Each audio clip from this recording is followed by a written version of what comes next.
Hi, everybody, and welcome back to the Mental Toughness and Body Show. My name is Rob Evans. I'm your high performance coach, health and life strategist. I have a great guest with me here, and I'm just thinking out loud here, Travis. I think it was 2010, maybe, when you first came to me as a client.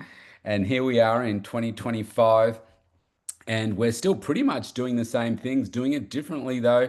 You work in building industry, and what we really want to focus in on today is this fantastic new concept that you're building through your resort over in Bali.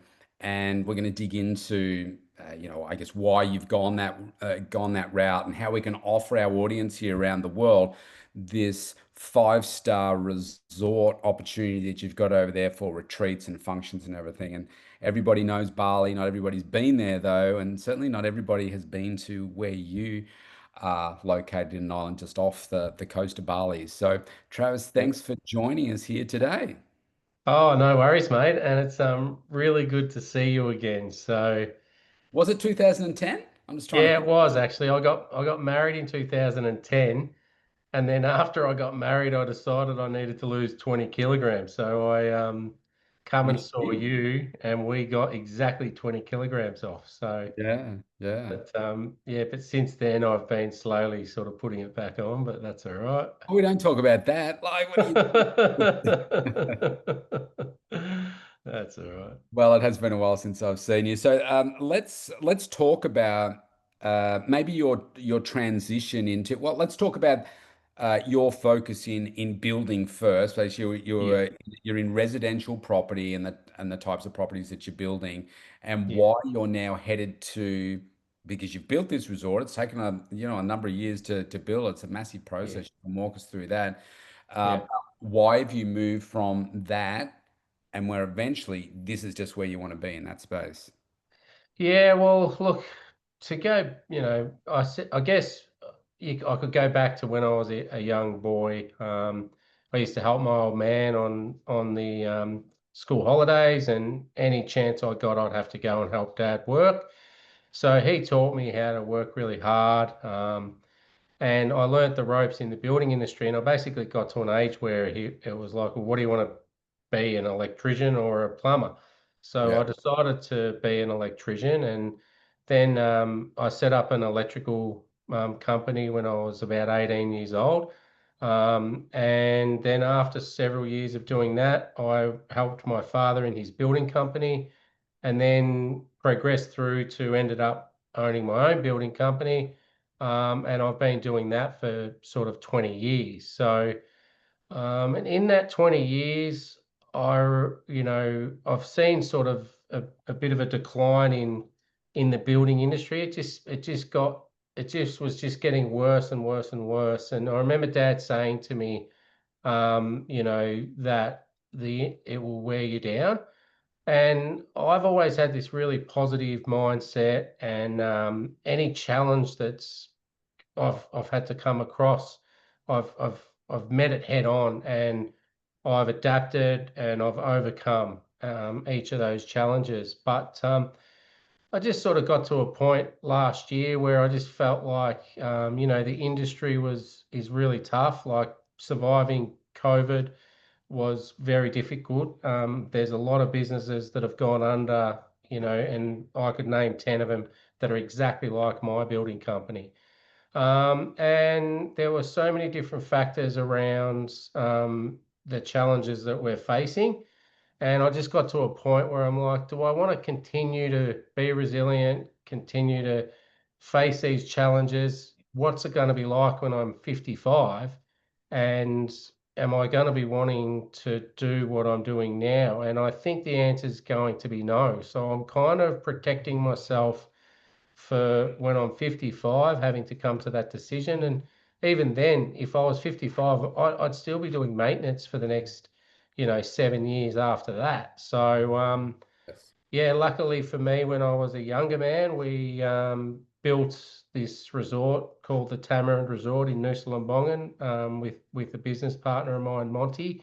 Monty actually spearheaded it, and we went over there. We purchased the land.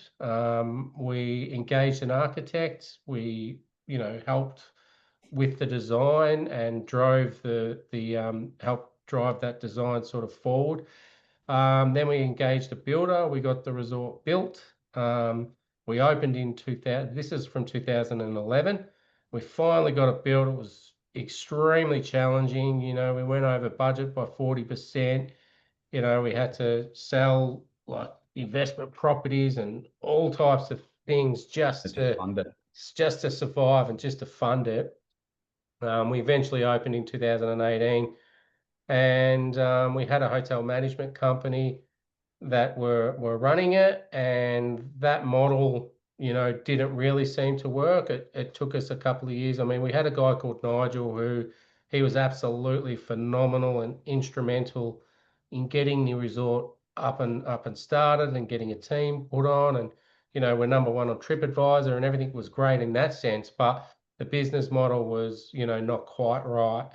2020 comes along and COVID, so we had to completely shut down the resort for a couple of years, and then we come back and we hired Ari, who's our general manager.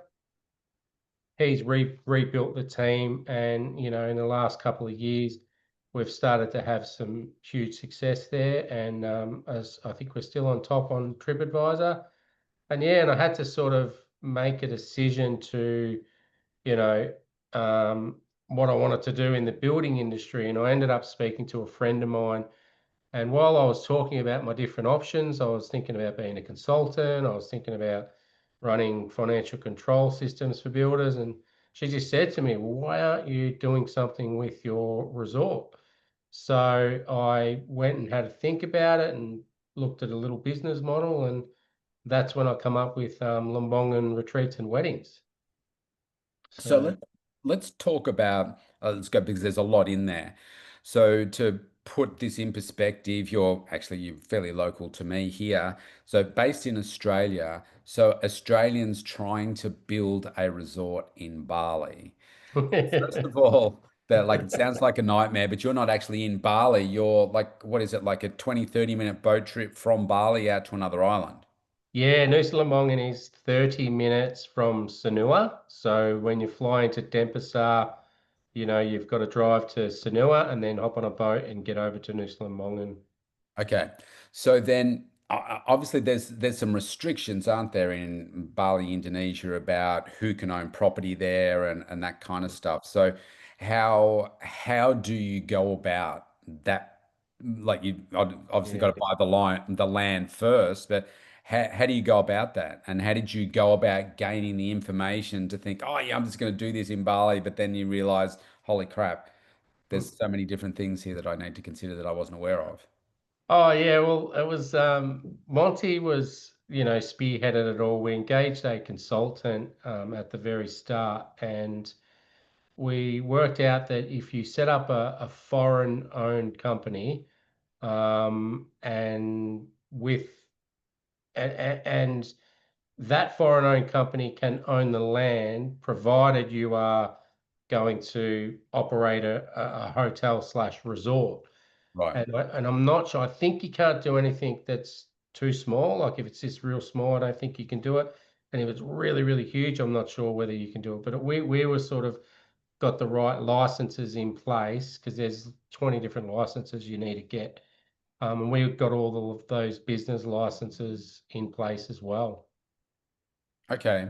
And then the process of building, again, you've got to, so it was Monty like living over there, based there, seeing the site every day kind of thing, or like how did that work? Uh, well, we were both living in Melbourne at the time, and Monty has either lived in Melbourne or in Canada or whatever. Okay. Yeah, so that was what it was quite challenging because we needed to fly over quite often during the building process. But yeah, just like anything else, we had a couple of builders tender the project. We ended up deciding to go with Bali's biggest builder, Tunis Jaya. And And you have to engage like Indonesian companies to do the work? yeah, correct. Yeah, we pretty much got like we got a couple of companies to do the tender. and then I'd read through all of the inclusions because obviously having a building background, Mm. specifying all of the inclusions is very important, and Yeah, making if sure it's the not in there, provisional it's not going to happen. yeah, and the provisional sum allowances need to be sort of, fairly accurate. But the problem was we've got this 5 acres and it's on the side of a hill, Yeah. and we're only going to build half of it. We've still got the other half to build. And Oh, so, okay. yeah, and so when we got the contract together with the builder, um, we didn't have a lot of back of house rooms and storage facilities, and we ended up having to build half of the restaurant up the top just to house the generator, the backup generator, and Okay. to get all the wells in to be able to pump the water up, treat the water. So yeah, so we got a few of those challenges, and that's what made us go over budget because as we're engaging with Nigel and that team about them running the resort, yeah, all of those things come to light that we needed, and we had to add things in. Yeah, and so at which point are you thinking, what am I That's doing? been brutal, yeah. To be Because honest with you, okay, like it's been what? What'd you say? Started in 2011. So 14 years to get to today's yeah, conversation. That's a long time, isn't it, to be funding something and the frustrations and just the physical distance. Yeah, what, yeah, we're a 6 hour flight or something away and then a boat trip and stuff, but it's not yeah. easy. Yeah, and actually, even just building, like you should see on the island, you look at our structure, you look at our whole entire development, and it's huge. It's not an easy feat. It's on the side of a hill, so Yeah, I've you seen know, the image. Like it's beautiful, but obviously knowing you and knowing that you've built it, I'm like, holy crap, I would not yeah, have envied being that person. yeah, I know, and like we were sending excavators. We had the first excavator on the island. We were sending excavators over on the barges, and it's all quite political too with the barges. We had to get our own barge at one point, or the builder had to get their own barge because we couldn't utilize, the one that's just already existing. So you'd wait for licenses for that. It was pretty it was a pretty hectic and pretty stressful time. And we just had to just keep working through each challenge one at a time. And yeah, we eventually got it finished. And just getting the building materials at cost. What I Yeah. was thinking was, I don't know whether I'm sure you remember this, but remember back when I'm still in the same place now in Whiteley Way. Oh yeah. But you remember I had four things that fell through, and we were looking at a place up on Highland Drive. Remember? Yeah, And yeah, yeah, yeah. there was you and Jason from Civlec Constructions, and it was subject to the soil test. And I remember going in to meet with you that day, and you're like, "Oh, I don't like the look of this, Rob." But like, it failed the soil test, and you said something like, "It's going to cost you 100 grand to get Yeah, to the front door," and there was like a 10 meter fall in the block. And so I yeah, remember that every time I walk up there. And so I'm looking at the where you've built the resort, and it's like, man, it looks like it's a 30 yeah. meter blooming drop from one part of the block to the other. And if it was costing me 100 grand to get to the front door, my mind was blowing as to how much it's costing you to put in the like the foundations there. Yeah, well, that's right, but it's a little bit different because over there, like the resources that they use, so it's on the hill's basically limestone. So what they're doing is they're cutting into the hill, and then they're extracting that limestone and then using the limestone for the retaining walls. Okay. Yeah, and also then they'll start cutting the limestone and use it for cladding. So Okay. yeah, the architect has designed pretty much has designed that, the external features to be all locally sourced materials.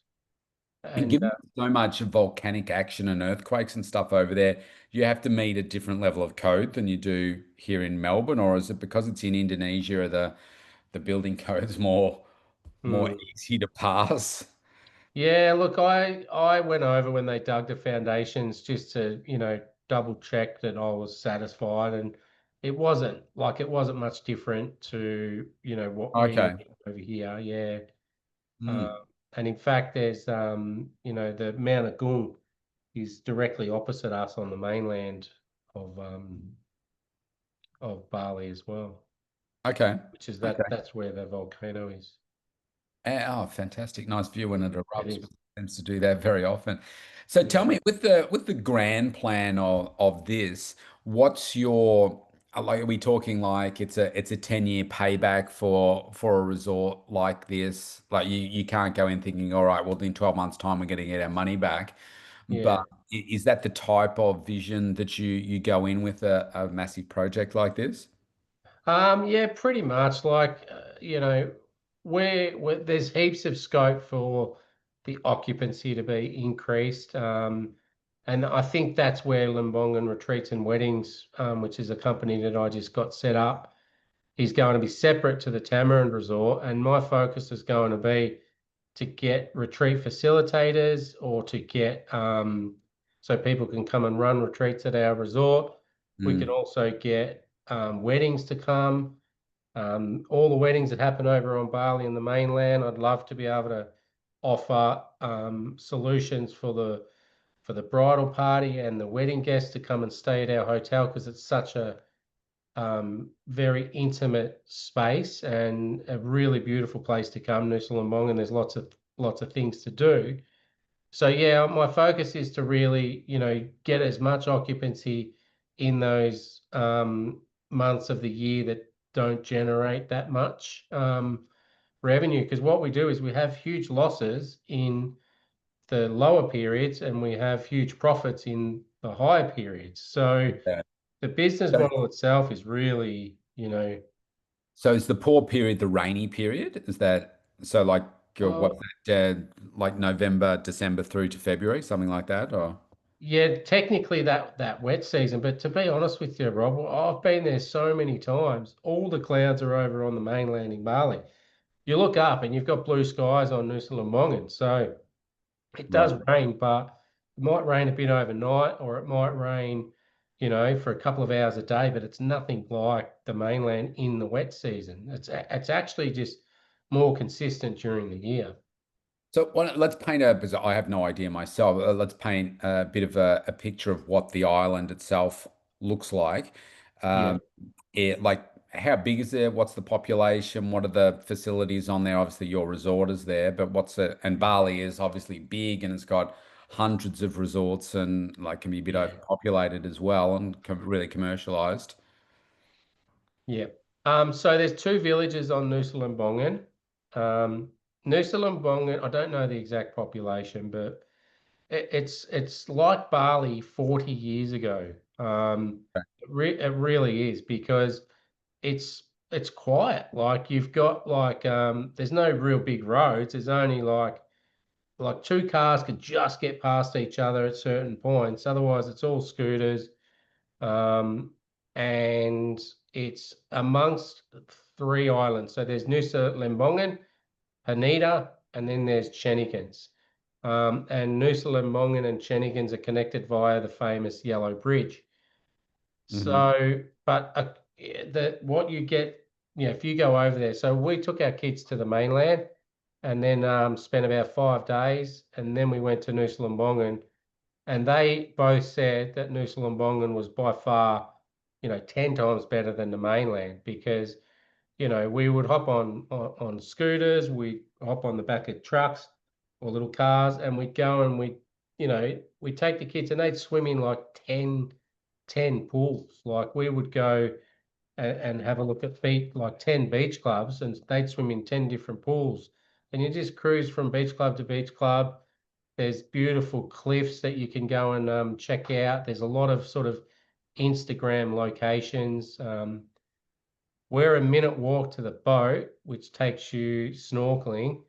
And snorkeling, you're guaranteed to see manta rays. And Yeah. then there's another three spots that we get Newman to take us to. One of them's like a big fish bowl, which is called Crystal Bay. And there's some really beautiful fish that float around there. And then after that, you go to what they call the wall, which is Nusa Penida, and it's just a sheer drop. So you're snorkeling, and then you just look straight down into, yeah, it's so crazy. And that's right on Nusa Penida. And then you go to the coral reef where you just lie down, and then you just let the current take you, and you're just looking at the reef and all the reef fish, and yeah, it's really beautiful snorkeling. So is it the sort of island that, I mean, can you walk around it, or is it massive? Like it's a really huge island. Well, the walk would look, it'll be a pretty big walk. It's a Right. pretty, it'll So be a pretty big it's walk. not like Phillip Island. Nah, well, yeah, probably. Yeah, you'd probably say about like the same size as Phillip Island. Okay, which is quite huge. You're not walking around Phillip Island in a day. Yeah, Well, actually, maybe you could. I don't yeah, know. Yeah, okay, so it's pretty big. And so let's ta talk about your specific resort. yeah, Obviously, we can see that it's on a cliff face. I'm going to put a link in below here so that people can reach out to you and see more details about the resort. You were saying before, so it's only half built now. I mean, sorry, it's you've built a certain number of villas, but you've got room to build another half as many again. yeah, exactly. So, when I first went over with Monty, we went up to the very top of the hill, and they just cleared like all of the trees out of the way so that you could see the view. And before that, we had had a destination wedding over on the mainland in Bali. And I was speaking to the Canadian wedding planner, and he was telling me sort of how many weddings he does. And so we went up to the top of the hill, me and Monty, and we looked through like where they just cut through all these trees. And it was just the most spectacular view that you could see on Nusa Lembongan. Like, it really is amazing. And what happened was all these people driving past, and they would stop. So even the locals would stop, look at the view, and then keep going. So we actually had to eventually we ended up putting a big fence up because it was a bit too dangerous. But so anyway, so the top of the hill is just a really spectacular view. Now, what we've done is we've built a beautiful lobby that's a very luxurious lobby.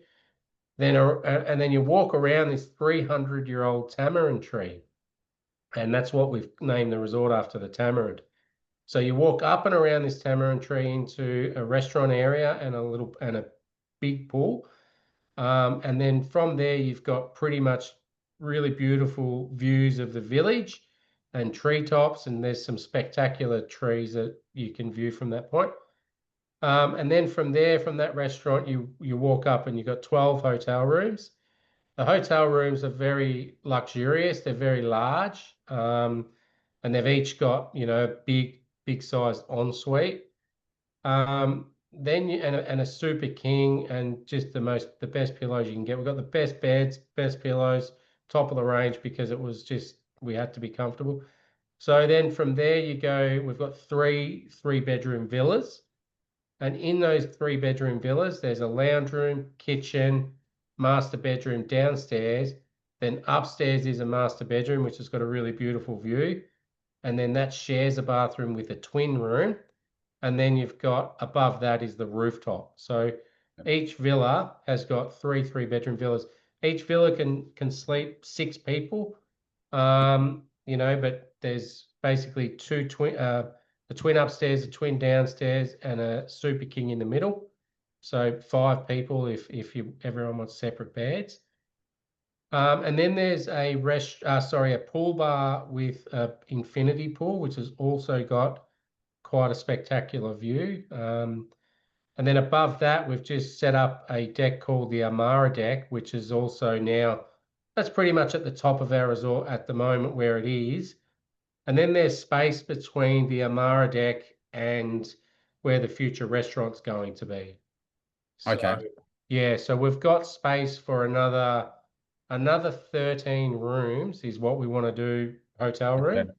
And then we've got this future restaurant. So I mean, it's certainly a beautiful resort. When I saw it, I thought, wow, this is super impressive. What's your timeline to build the remaining rooms? well, I'm thinking before I'm 60. So Right. Okay. I was I'm going to say that 46. that 55 number Keeps coming up. Right. I know. Well, I'm 46 right now, and I think by the time I'm 60, that's not unreasonable. You want it to be more self-funded too from the results of the lower part. Are you under a requirement that you have to build? Is that part of Not um, really. no, okay. No, no. Yeah. Okay. And so let's talk about the types of groups. Obviously, you're talking about weddings and that sort of stuff. Obviously, if there are couples that want to travel there as well, that I'm Yeah. assuming it's available for that. But in term from a business model perspective, what you're looking for is groups of people. So ideally, so you said it's is it 12 hotel rooms plus three villas, three bedroom villas? So ideally, like if it was a corporate retreat or something like that, we're talking about what, about 20 people? Yeah, well, for a corporate retreat, we can sleep. I know we can sleep like 42 people in total in the resort, Right. But but that there's would be quite a like few. couples sleep, like sharing a room, wouldn't it? That sort of stuff. Yeah, exactly. So yeah, that's exactly right. So we do have the hotel rooms can be twin beds. We've got twin beds in the villas. So there's all types of different options for someone to. But yeah, that's exactly right. We're looking for people that want to run corporate retreats. In fact, we've already ran a corporate retreat before, and that was very successful because of all the amazing things that can be done on the island. Yeah. Yeah, now I'm working with there's a company called B Firm in Berwick. They've got Hmm. a factory and they've got a wellness center at their factory actually. But yeah, they're going to take around about 15 people over in October, and that's perfect for that type of business to be able to offer to their clients that they've built up over the years. And yeah, there's going to be a bit of fitness, there's going to be a bit of breath work, there's going to be a bit of mindset stuff. So yeah, it's going to be really cool. So it's like businesses like that, or a yoga instructor, or a Pilates instructor, or wellness, breath work. And Sort so of, you said weddings. So yeah. there's space there for people to actually get married at the resort. That's Yeah, yep. There's like we could host around about 30 people for a really small, intimate wedding. yeah, But I'm also setting up other venues in Nusa Lembongan that can handle bigger style weddings. So yeah. 100 and 120, 150 people. Yeah. Okay. Yeah, cool. And in terms of like eating facilities and stuff on like at your resort, obviously you've got Yeah. breakfast and stuff. You said a future restaurant is coming and that kind of stuff. Yeah. Is like how does that work? There's enough places to eat on the island if you need to go out, or do you Yeah, accommodate well, all in-house?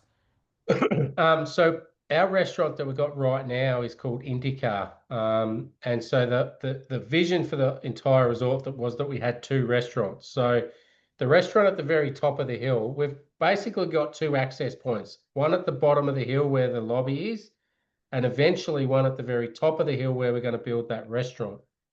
But inside the resort right now, we already do have a restaurant, and Newman is our head chef, and he's phenomenal. He's a world class chef. There's no doubt about it. We've actually had to just hold him back a little bit. Like he could do fine dining, no worries whatsoever, but we obviously can't have too fine a dining because we want to make it affordable for our guests to stay. So but I'd go fishing and I'd come back with a tuna or whatever, and he would cook it five different ways for me that day and just try different things out. And yeah, so we can work with him on all different types of menus so that it's suitable to any retreat facilitator and the vision they've got for their retreat Yeah. Okay. or wedding, yeah. And say things like, say corporately, if it was, like a presentation or, workshop, that kind of stuff, you've got, the appropriate conferencing room facilities, whatever, to enable that to Yeah. happen on site as well. Yeah, well, I'd been saying to Ari, my general manager, like I said, Ari, I need these spaces for for business coaches to come over and run workshops, for example. Yeah. And I also want to organise a business summit over there too, with 100 people to come over and do different workshops. So, but he just said we're going back and forward a little bit. He said, I don't think there's anything available, Pack. I'm like, all right. Anyway, when I come over, I wanted to scope out a couple of other resorts to have a look at the amenities and rooms. And I walked into one of these resorts and it had everything that I needed, like a just a huge room that can just get turned into anything we want. And then they've also got another room that's like a classroom with a projector and seating, comfortable seating with a projector, with a podium, speakers, microphone, the whole lot. So yeah, they've got some really awesome spaces for any of that type of stuff. Yeah, okay. So the challenge that I think a lot of people find in, say, doing these international things is having that, if you like, that one point of call to say, look, this is my concept. This is what I want to do coming for, like 5 days or whatever, whether it's a health business, whatever. It Yeah, sounds like what you're talking about here is, yeah, we've got a concept. You want their inquiry, say this is what we can do from an accommodation food perspective. Okay, yeah, if it's needing to outsource or whatever a room location, then yes, you can organize all that too. So it's not like, no, Rob, I'll take care of this, but you got to go and find your own stuff. You'll take care of everything so that you're kind of the one point stop where you'll take care of accommodation, food, any additional things that they may want to do. If it's like, okay, you want to go fishing, for instance, okay, well, you go here. If you need to go on a boat trip here or whatever, if you want to go back to the island to do some shopping at crappy old Kuta or something, and then yeah. you can do that as well. Is that I don't want to get you to commit to things that you're not prepared to do, but is that's my thinking around what it is that you're offering, which is what makes it so different. And it's a 5 star resort and it's a 5 star kind of concierge service that you're offering to make people's events amazing. Yeah, yeah, well, that's exactly right. Like, so my sort of vision for the partnership arrangements is that if I'm working with someone that's got a really clear vision about what they want in their retreat or whatever it is, and then then my job as a resort owner or even as a person in between is to just make the arrangements for and create the spaces that they need to execute on their vision. So I'm pretty confident that whatever it is that they're going to need, I should be able to do. And if I can't, I'll just let them know this is just out of our, like for example, there's no Pilates, no Pilates reformer beds at the moment on the island. Yeah. Now I know that they're going to be coming soon, but right now they're not there. So that's Yeah. just something that we can't do. But I know that they'll be there eventually because I'm talking with people that want to put them there. So, Yeah. but yeah, and then there's some other examples that I sort of haven't been able to help the people that have got the vision for their retreats. But yeah, there's a lot. We've got the network of people in Nusa Lembongan because we've been there since 2011. Yeah. Yeah. Yeah. Well, look, I mean, it sounds amazing. If nobody's ever been to Bali, if we just talk Bali, then you really don't know what you're missing out on in terms of the climate. It's pretty much warm all year round. They do have a rainy season because it is tropical.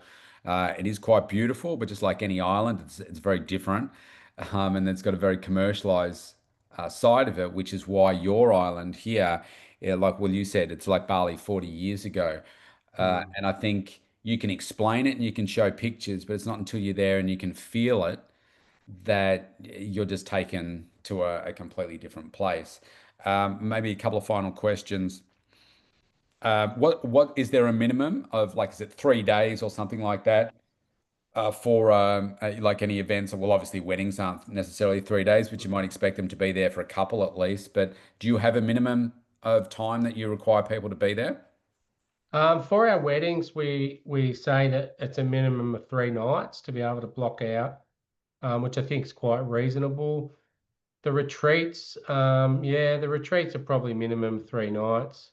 Most Yeah. people are going for 5 or 6. Yeah. Yeah. Okay. And you take care of the transfers and stuff, or tell people what they need to do to get to the island and go back and all that kind of stuff. And Yeah, exactly. Like we give people transport from Sanua Harbour to Nusa Lembongan and then to our resort, and then back again from our resort to Sanua Harbour. And we use, boat operators that have been doing it for 20 years, 30 years, and everyone wears life jackets. It's very safe. yeah, nice. Yeah. And so the best way for people to reach out to you, I'm going to put the website below. I'll put your email address too if you're happy for people if they're interested to reach out to you directly. Yeah. It doesn't matter where people are based in the world. This is a beautiful location. It's about 6 hours flight from here in Melbourne, Australia. A bit further if you're on the other side of in the northern hemisphere, but it's well worth the trip for sure. And you're going to stay for more than 3 nights. Yeah, exactly. Well, Travis, it's been great to catch up. We actually haven't spoken much since for the last, well, since 2010, really. So, Yeah. congratulations on the work that you're doing. I've always liked how you've always been thinking about. You went from just normal building to smart homes, and I know that's your business name, but like putting the smart wiring and everything into homes, and now adapting to this as well. It's pretty cool, and your kids. And I know Simone are obviously really passionate about this space as well. So, congratulations on your success. Congratulations on navigating yeah, a huge feat in being able to build a 5-star resort, not just in Bali, but on a bloomin' island off Bali as well. And I'm sure you've grown a lot as a person in navigating all the challenges as well. Yeah, you're not wrong. All right, terrific. So let's see if Okay. we can get some guests for you to come to your resort. Thank you so much for today, and it's been great to catch up with you. Yep. Thanks heaps, Rob. Nice chatting to you, mate. It's been awesome.